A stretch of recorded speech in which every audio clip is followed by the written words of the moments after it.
किस रूप में हुआ?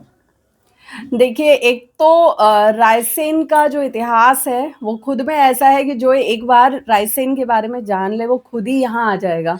महादेव की परम शक्ति है यहाँ पे।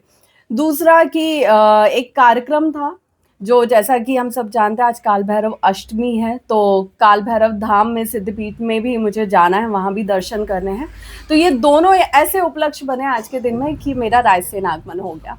जिस तरीके से महिलाओं के अत्याचार भी बढ़े हुए हैं, हाल ही में भोपाल की एक जो मॉडल थी वो भी लव जिहाद का शिकार हुई, उस पर आपने कहना चाहेंगे? देखिए, मुझे लगता है ना कि मैं सच बताऊँ, मेरे अंदर अब ये आता है कि जो भी लड़कियाँ अगर लव जिहाद का शिकार हुई हैं और गलती से उनकी जान बच गई है, तो ऐसों को मैं खुद मारना चाहती हूँ डंडों से।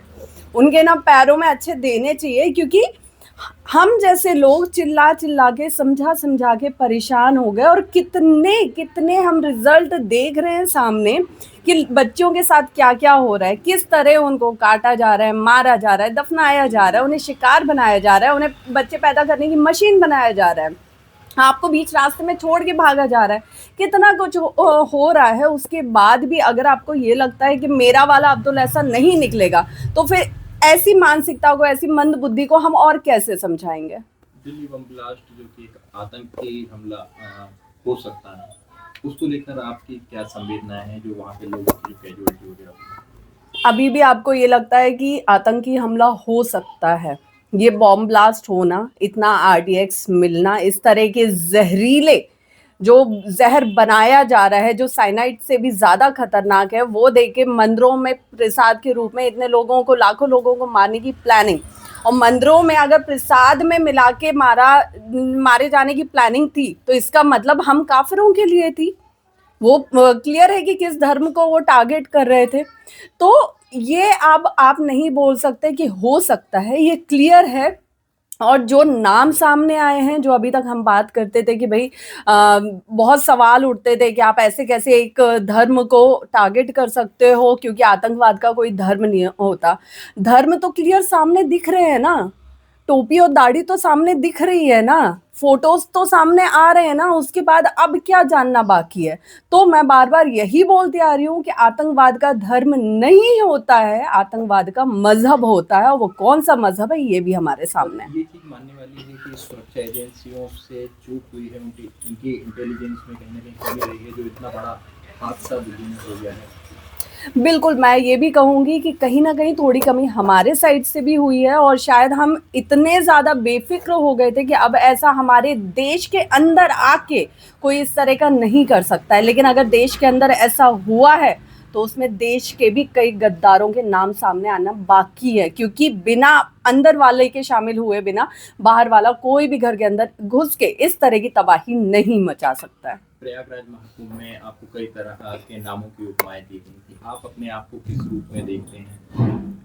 मैं अपने आप को सनातन प्रचारक, मैं अपने आप को साधक, मैं अपने आप को योगिनी के रूप में देखती हूँ, जो योग अभ्यास कर रही है, जो साधना कर रही है, जो धर्म के पथ पे चल के, शायद मैं कभी ये कहूँगी कि हाँ ठीक है, मैं कभी ग्लैमर इंडस्ट्री के लिए काम कर रही थी, मैं वहाँ से मुड़ के ईश्वर ने मेरा भी दिमाग ऐसा घुमाया कि मैं अपने धर्म के रास्ते पे आई, और ये सोचा कि नहीं, मुझ जैसे जितने बच्चे भटके हुए हैं ना, मुझे उनके लिए काम करना है, अपनी बहनों के लिए काम करना है, और जो भी जितनी भी हमारी बहनें लव जिहाद का शिकार बन रही हैं, जाने अनजाने, उन सब को हमें ऐसे शिकारियों से बचाना है। दीदी, दिल्ली मामले में ज्यादातर डॉक्टर आए हैं सामने इस साजिश में। क्या लगता है इतने पढ़े लिखे होने के बाद भी इस तरीके की जो गतिविधियां आई हैं सामने? देखिए, मैंने तो जो सुना है, मुझे नहीं पता ये कितनी सच्चाई है, कि ये जो डॉक्टर्स थे ये चाइना गए थे अपनी एमबीबीएस की पढ़ाई के लिए, और इससे 2-3 महीने पहले ही उनकी कश्मीर में एक समिट हुई थी, जिसमें सिर्फ और सिर्फ मुस्लिम्स डॉक्टर्स को एंट्री दी गई थी, उस प्रेस कॉन्फ्रेंस में, उस मीटिंग में, सब में।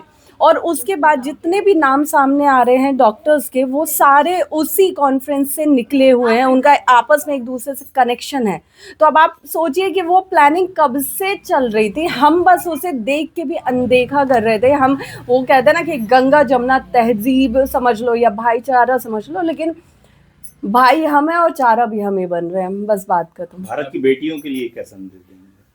भारत की बेटियों के लिए मेरा एक ही संदेश है कि देखो, आज ये भूल जाओ कि मेरा अब्दुल अलग है, ठीक है? सबसे बड़ी बात, आज अगर आपको आगे बढ़ना है, जीवन में कुछ करना है, हम ऐसे मरने के लिए पैदा नहीं हुए हैं कि कोई भी आके हमारे टुकड़े कर दे प्यार मोहब्बत के नाम पे।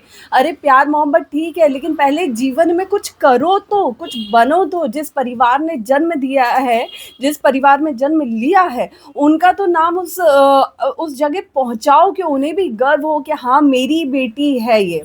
कम से कम अपने परिवार पे ऐसे कलंक लगा के मत जाओ कि वो भी पछताए कि इसने क्यों हमारी कोख से जन्म देखिए, लिया। एक सवाल मेरा था कि आजकल आप मन देख रहे हैं बागेश्वर धाम की यात्रा निकल रही है अगस्त में। तो उस पर लेकर तीखा टिप्पणियाँ चल रही हैं, चाहे वो जय भीम हो या कोई भी हो। तो उस पर लेकर आपको धर्म को लेकर क्या बोलना है कि इन महात्माओं पर जो तीखा टिप्पणी चली, इनको लेकर आप क्या कहना चाहेंगे? देखिए, ये जब जब जो धर्म की ध्वजा लेके आगे बढ़ा है, उस पे समाज में कुछ लोगों ने तंज कसा है, और ये होता आया है और होता आएगा, इसको कोई नहीं बदल सकता। और इसी से समझिए कि हमारे कलयुग में अभी भी राक्षस रूपी जो मानव है, वो कितने असामाजिक तत्व हैं जो अभी भी हमारे बीच हैं और धर्म का विरोध कर रहे हैं। सबसे बड़ी बात, मतलब वो खुद भी जिस धर्म के हैं, वो उसी का विरोध कर रहे हैं।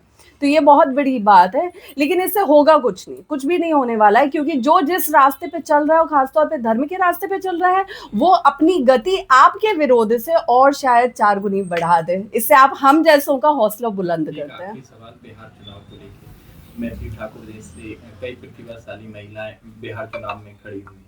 क्या लगता है कि इस बार बिहार इलेक्शन का परिणाम क्या होगा, किसकी सरकार बनेगी, या इस बार महिलाओं को भी प्रतिनिधित्व दिया जाएगा, बिहार की कमान दी जाएगी? देखिए, सबसे पहले तो मैं इस चीज़ के लिए माफ़ी मांगूंगी, क्योंकि बिहार चुनाव के बारे में मुझे नहीं पता है। हाँ, क्योंकि मैथिली जी, अक्षरा जी, ये क्या है, हम सब ये आर्टिस्ट हैं, सिंगर्स हैं, बहुत अच्छे आर्टिस्ट हैं। तो आर्टिस्ट के रूप में मैं इन्हें जानती हूँ, लेकिन बिहार चुनाव का क्या होगा, इसके लिए मैं आपसे क्षमा मांगूंगी।